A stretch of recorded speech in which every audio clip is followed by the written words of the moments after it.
If you're watching this, you're probably the kind of person who doesn't settle for surface-level history. You want the buried stories, the forgotten methods, and the real techniques that soldiers, resistance fighters, and civilians used when survival wasn't a theory, but a daily requirement.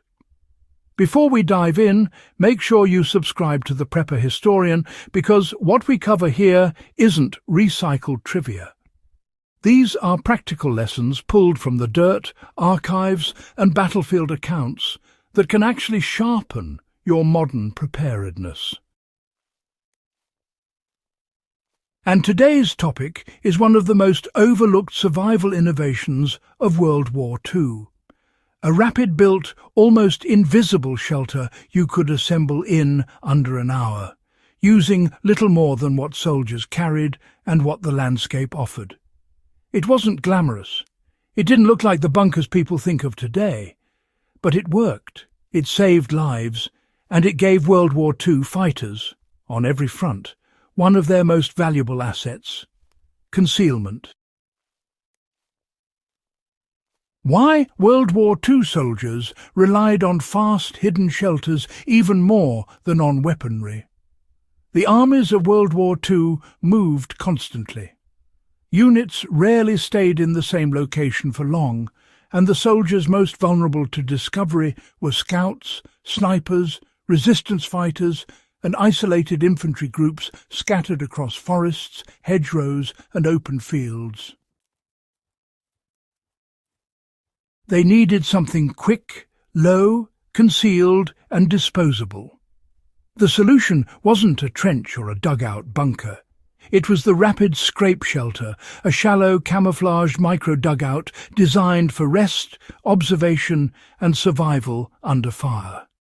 It came from the same logic behind foxholes, but with an even more specific purpose: vanish from sight while keeping your firing position functional.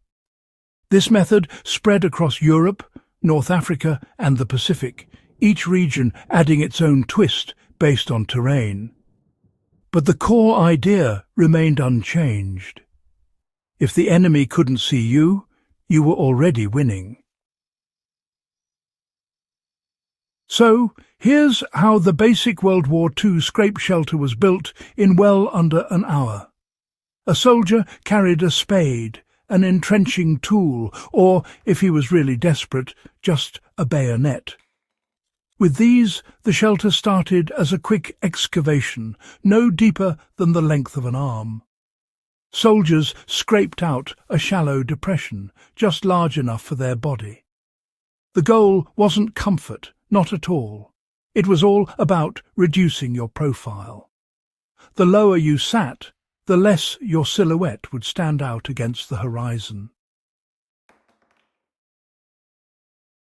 From there, the spoiled dirt was spread outward instead of piled up, so there was no obvious mound that enemy scouts or aircraft could spot. Camouflage mattered just as much as the hole itself. Soldiers would use brush, broken branches, grass, or leaf litter to blend the site instantly. In forested regions, pine boughs were absolute gold. In European farmland, cut wheat or clippings from a hedgerow worked better. Out in the Pacific, large leaves could transform a raw scrape into something almost impossible to see, even from just a few meters away. One soldier described in a post-war memoir how he ducked inside his shelter during a German artillery sweep and watched a patrol walk right past him without even pausing. Now, soldiers strengthened the shelter with simple fieldcraft, stuff that still works today, honestly. The fastest upgrades came from improvisation. A poncho stretched across the top became a rain shield. A spare branch across the front worked as a firing rest for a rifle. Some soldiers angled a small log across the back wall to reinforce the dirt so it wouldn't collapse. On beaches like Iwo Jima, men used volcanic sandbags instead of branches.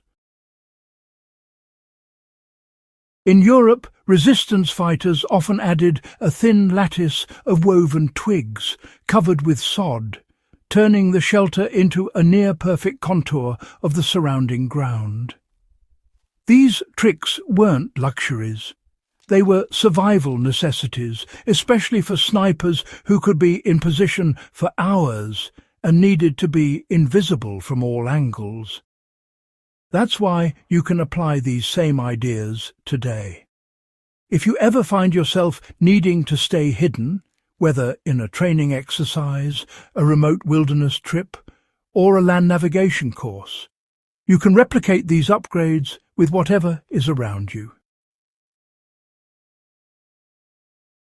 Even with today's surveillance tools, thermal detection and drones, basic terrain masking still works because the oldest rule of concealment hasn't changed. Humans see outlines first, then movement. A World War II scrape shelter erases both when built properly.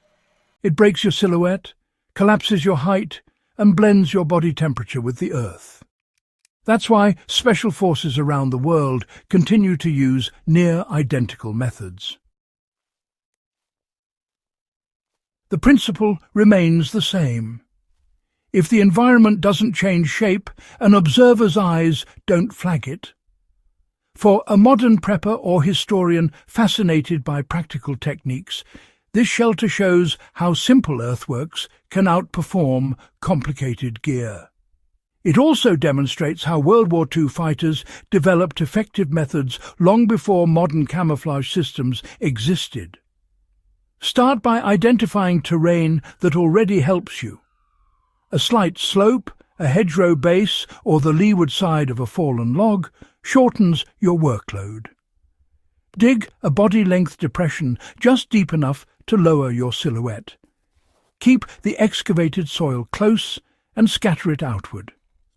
Once shaped, reinforce the back wall with branches or stones. Then gather natural cover that matches your surroundings. Don't overdo it. World War II soldiers knew that too much camouflage looked suspicious. Add only what blends naturally. If you want weather protection, stretch a tarp or poncho just a few inches above the cavity and cover it lightly. If you want firing capability, secure a branch horizontally in front. If you're practicing skills, time yourself. Most people can complete a realistic version of this shelter in 35 to 45 minutes with a small spade, just like the men who relied on it under fire. When you build one of these shelters today, even as a weekend project, you gain more than a survival skill. You gain insight into how World War II soldiers thought, adapted, and endured. It connects you directly with the lived experience of the men who had to hide from aircraft, snipers, tanks, and patrols with nothing more than fieldcraft. And it sharpens your own readiness. This is the kind of historical knowledge that becomes practical the moment you step into a forest, whether you're training, scouting, or simply wanting to test your limits the way earlier generations did. If you want more deep, actionable history restored from the field, not the textbook, make sure you subscribe to the Prepper Historian and share this video with someone who appreciates real, usable knowledge from the past.